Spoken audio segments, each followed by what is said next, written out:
You're watching Drakewing Gaming. Enjoy the video. Hey guys and gals, Nary here from Drakewing Gaming. Some of me on Twitter, The Gaming Dragon. Today I'm coming back at you with a new Let's Play series of Tennis Ace. June's Path. That's right, we're starting on little June's Path. I've been told that, his path has got some unexpected stuff in it, so I'm gonna just shut the hell up and just go ahead and jump right back in. Guys, please sit back and enjoy for the next 18 minutes while entertaining you, and we'll just jump right back in, shall we? Alarm chain, you're up, and let's go. I never thought I'd fall asleep in all places. Guess I really should. Wait. No. Oh, mood. Okay. Trying to think where.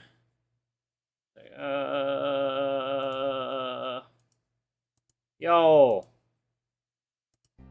Okay, what should I do? There we go. Okay, found it. Watch June's practice. Cool. Alright. I think I'll go look for June. He left for the music room not long ago. I'll probably catch him just as he's starting his routine. I can't deny that I'm interested. The last time I saw him play, I felt almost as if it was calling out to me. I was completely drawn to his music. Before I even finished debating it with myself, I realized that I'm already walking towards the music room. As I come closer to the music room, I start hearing the sound of the piano echoing through the hallway.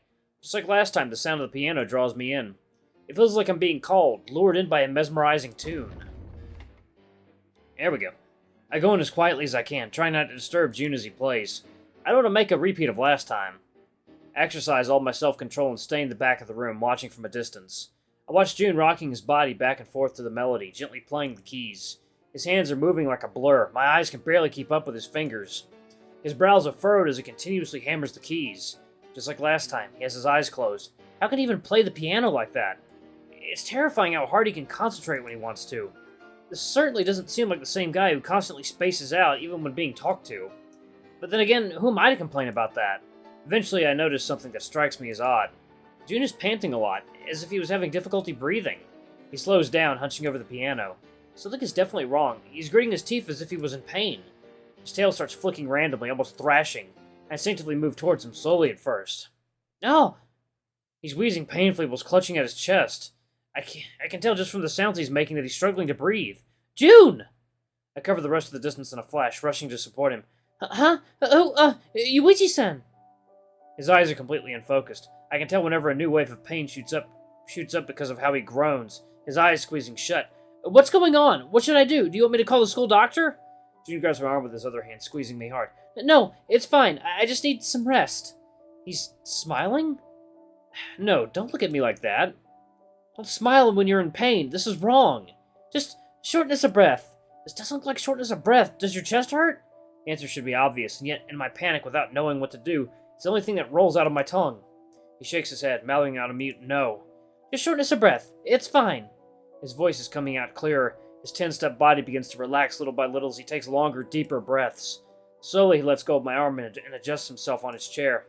I can see his face twitch every now and then, as if a new wave of pain came every few seconds and he was doing his best to mask it. What are you doing here, Yuichi-san? It doesn't matter right now. What happened? Are you alright? He tries laughing it off, but his voice is weak. He flinches and reaches for his chest again. He catches himself doing it halfway through and stops. I'm fine. This isn't new for me. What? Are you saying this happened before? Come on, I'm taking you to the school June pushes my arm away and shakes his head in negative. There's no need. It's fine. I'm already seeing a doctor for it. This is weird. He usually goes along with everything we do or say. Why is he suddenly being so stubborn? Oh, really? Then what happened? What do you have? He stutters. It's not a disease or anything. It's just weak constitution, that's all. Almost as if he were trying to prove his point, June takes a few more deep breaths, readjusting himself and standing upright.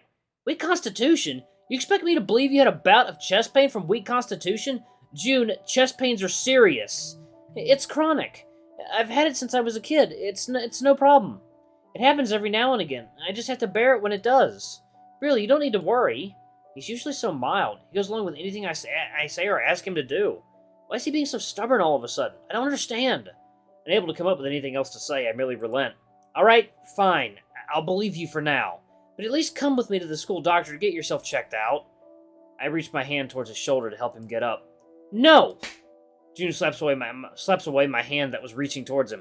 He then gasps, I'm sorry! He immediately bows down and apologizes. I'll go after I'm finished here. I really need to practice more. I still haven't got the songs comfortably down, and I only have 1 week till the competition. Have you ever thought that about what the stress might be doing to you? Come on, it won't take 10 minutes to get you checked out. If there's nothing wrong, the doctor will just sign you out and you'll be able to get back to practice. Alright, I'll go.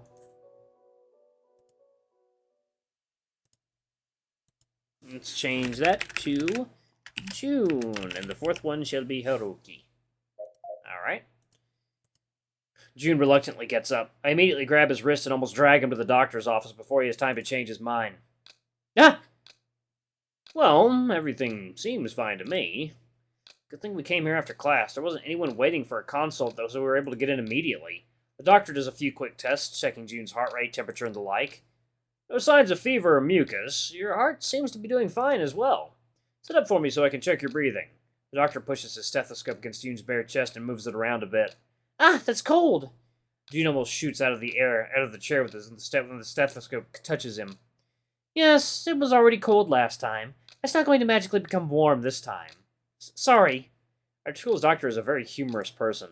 Unfortunately, he seems to have picked the one guy who doesn't understand the concept of teasing. No abnormal sounds in either of the lungs. Take a deep breath. June does as instructed. Yes, well, everything seems to be the same as always, Kobayashi-kun. I sigh, relieved at the good news, but for some reason when I look over at June, he doesn't seem happy. Then I'll get back to practice. Not so fast. I said there's nothing out of the ordinary, but I can't let you overexert yourself. When was the last time you got some actual rest? I guess you've been playing every time you had free time, haven't you? But Kobayashi-kun, do you remember that I have access to your records? He picks up a rather large file from his desk and waves it around for effect. Gah, all right. The doctor turns to look at me as if studying me for a while. Michimaya-kun, since you're already here, would you mind doing me a favor? I have a few files that need to be taken to the faculty office. Could you do it for me? What? Me? It will only take a second. I'll just have a word with Kobayashi and send him on his way. We'll be done by the time you come back. Okay, I'll do it. Thank you. He points to a box in the corner of the room. Pick it up and start leaving the office.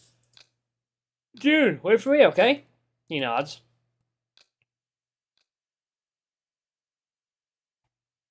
It takes a little longer to get things done than I imagined it would. Everything was going fine until I got held back by Katsuragi-sensei for another round of lectures. Crazy old hag.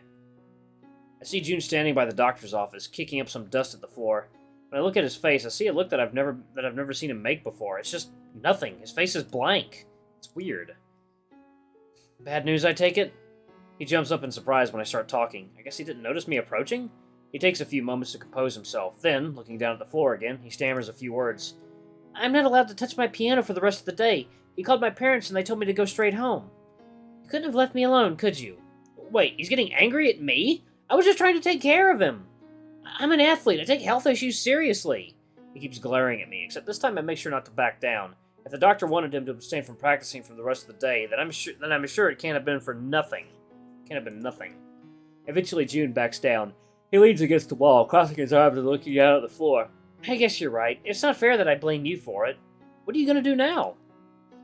What's there for me to do? I have to go home now. My parents won't be home for a couple hours yet, so I'll just have to wait for them alone with nothing better to do. What do you usually do to pass the time? He looks me in the eye. Piano. Oh. He leans back against the wall again, nodding with his eyes closed. Guess I'll just go to sleep and wait for time to pass. Don't you have some games you can play? I've already played all the ones I have, over and over. There isn't really much left for me to do with my gaming system. It's really old, too. Huh, do you actually have to go home? Won't your parents be satisfied if you just leave school and avoid playing a piano? No, they want me somewhere where they can keep an eye on me. Oh, that's too bad. I was hoping we could hang out. You just want to spend the day with me? What? Why aren't you at practice? I hold back a snicker. It took you this long to notice it? Geez, you really need to be a little more aware of your surroundings, June. Gah! I chuckle. Before I even notice it, I'm petting June's head. Ah. It sounded a little more sexual than I intended, but... My sudden touch catches him by surprise and he freezes. Honestly, I surprise myself too. I stop moving my hand, though. I don't take it off his head. This feels pleasant somehow. It's as if he's this cute little thing I want to protect. Ah. My reaction to move away is delayed by a few seconds. I'm left scratching my cheek, looking away in embarrassment. Sorry, I didn't think... I look at him with the corner of my eye. Bless your peripheral vision and see June with his eyes glued to the floor. It's fine. I don't mind. We just stand there in silence. Crap, the mood is too awkward. Why didn't you go to practice? They seem to be fumigating our court today, so practice had to be canceled. I see. Can't think of anything to say. Think, damn it. I look over to June, who is standing stiff, fiddling with his fingers. Do you want to come over to my house? Huh? You said you wanted to hang out with me, right? Then why not come over to my place? You'd be okay with that? He looks down at the floor again. I'd like it if you'd come. I can't help but feel a little embarrassed of myself. Crap, what am I even being so conscious for? Alright then, don't mind if I do. Let's get going then. He starts walking ahead in excitement. This constant mood whiplash is starting to give me neck pain. Well, it doesn't really matter. At least I can keep him company right now. I don't know why, but I just feel as if I shouldn't let him be alone right now. We take a long walk filled with awkward silence. I guess June's enthusiasm died again when he noticed we were walking home alone. My uncalled-for touching probably freaked him out a bit. God, am I turning into Shuichi? We finally arrive at what I assume is his place. It's a lot different from what I expected. The house itself is a little smaller than all the others around, and the entire exterior is made of what is seemingly old wood. It gives me an impression that this isn't the most stable of houses. I know this neighborhood isn't very new, but most of the houses here have been renovated and had their exteriors redone. As it stands right now, June's house is probably the oldest in the street. June unlocks the door and opens it. Please, come in! The first thing I notice when I walk in is how organized the whole place is. It's completely spotless. Everything looks like it has been meticulously organized and there's not a speck of dust anywhere. Sorry about the mess. Please, feel right at home. You call this a mess? You wouldn't even consider my house to be livable then. How would that be possible? You live there, don't you? What? Yes, I live there, but... He shoots me a quizzical look. The joke's gone completely over his head. June takes off his shoes and lays them down in a small shoe cabinet next to the door. I decide to imitate him. Although I know it's not exactly polite to snoop around, I can't help myself from walking around the place, looking everything over with curiosity and awe. Even if the outside looks a bit old, the inside is actually quite cozy. I actually quite like it here. I see a piano in the far corner of it. Is that what he uses to practice? I thought you'd have a soundproof room for it. He follows my gaze and sees me, and his eyes soon come to rest on the piano. Just looking at the piano already has his expression soften, as if just being near it was enough to make him relax. We don't really have any rooms in the house that we could convert into a soundproof room. Also, soundproofing is kind of expensive. Is it? I had no idea. June gently strokes the keys of his piano, looking down at them with visible affection. He must be exercising every ounce of self-control he has to keep himself from sitting down and playing it. I should probably keep him distracted from it. You said you already played all the games you had. Can I see your gaming console? Well, I seem to have snapped him back to reality. It's in my room, though. Follow me. He guides me through a tight corridor leading to a single door, so his bedroom is on the first floor. Oh, wait. Could you wait out here for a bit while I get changed? I don't like wearing the uniform for too long. It's kind of tight.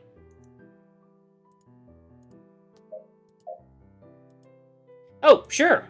Actually, if you don't mind, could I use your bathroom and get changed too? Since you're gonna do it, then I might as well too. Sure, it's right around that door. He points down the hall to a wooden door with the letters WC glued to it. WC? It's something my mom put there. It's supposed to mean something, but I have no idea what. She thought it would look nice. Anyway, I'm gonna get changed. I'll be back in a bit. Alright. Once we walk in, June flicks the light switch on, revealing a small, but neatly organized bedroom. A simple bed was pushed up against the far wall. There was also a few bookshelves with books and a little table with a small TV on top of it. He also had an old ratty-looking wooden closet right next to the door. Wow, I didn't expect your room to be so organized. Yeah, we don't have much space, so we have to organize as best we can to make everything fit. Well, you're definitely doing a good job of it. My room isn't nearly as organized, and I'm not a messy person. June giggles. His voice as he laughs is bright and full of energy. At least I don't have to worry about him being too down after what happened at the doctor's office. Plus, it's funny to see his whiskers twitching as he laughs. It's just a matter of getting used to it. After doing it for years, I feel uneasy if my room gets messy. You definitely shouldn't come to my house then. The mess would probably give you a heart attack. Of all the things likely to give me a heart attack, I don't think a messy house is going to be one of them. Point taken. So, where's your gaming system? Right, just a second. He walks up to his closet, opening one of the small doors on the top part. No matter how I look at it, he's too small to reach inside. He's stretching and standing up on the tip of his toes to reach. Wouldn't it be easier to grab a chair? Help him. He'll be an asshole and just watch. I'm afraid he might hurt himself if he keeps doing this. You could say that reaching into a closet is a very mundane activity and there's no way someone could mess it up, but I've seen what kind of disasters can happen when he's involved. I'm sure something ridiculous and possibly dangerous could happen, so I prefer not to take the risk. Let me. He nods, walking away to give me some space to reach into the closet. I also have to stand on the tip of my toes, but I'm actually capable of looking inside the closet and seeing what's in it. Ah, I can see the console in the back of the closet, next to a pile of old CDs. I grab it and proceed to pull it out, but I can feel as if I'm tugging something that's been stuck. The console only moves a little, and then it refuses to move anymore. Is one of the cables stuck? Oh, harder. Not even giving it a second thought, I decide to pull the console even harder. Oh, nope. Try to release it. Can you hold the console for a second? I think one of the cables is stuck. Okay. He tiptoes around me to hold the console out of the closet without it falling to the floor while I work on the cable. I can feel his body pressing against my sides, but I don't let it distract me. It takes a bit of feeling around inside of it, but I eventually manage to grab hold of the cable. Huh. It seems to be stuck under a pile of cases? Oh, those are the games. Alright, I'll try to push them away. Right now the pile's on top of the cable, and I can't pull it out without knocking everything down. I have to tiptoe to try and get good leverage, but after a light bit of pushing and some light tugging, I managed to free up the head of the cable that was stuck between the CDs and the closet's back. Got it. You get the video game down now. June lowers the console and gets to work on plugging it in. Yuichi-san, if you don't mind, could you get the games for me too? Sure. I grab hold of a moderately sized pile of CD cases and plop it down on the desk next to the console. Okay, good. Why don't you pick something you want to play? I don't have anything for 2 players, though. It's fine. Nah, I've already played all these games over and over. You play and I'll watch. I'm sure it'll be more fun that way. He starts fiddling with the console, double-checking that everything is in order and working properly. Why don't you pick something you like? I don't expect anything grand, though. My console is super old. I take a closer look at it, and true enough, I recognize it. It's a Ruby 1. This thing went out of production almost 10 years ago. I had one of these as a kid. I have many fond memories of its games. Yeah, I like it a lot, too. Nope. Alright, guys and gals, I'm going to go ahead and pause it right here. Thank you so much for watching. Don't forget to like, comment, subscribe, ring that notification bell. Leave a super thanks or a tip if you can. It always helps. Until the next video, I love you all. I'll see you next time. Bye-bye.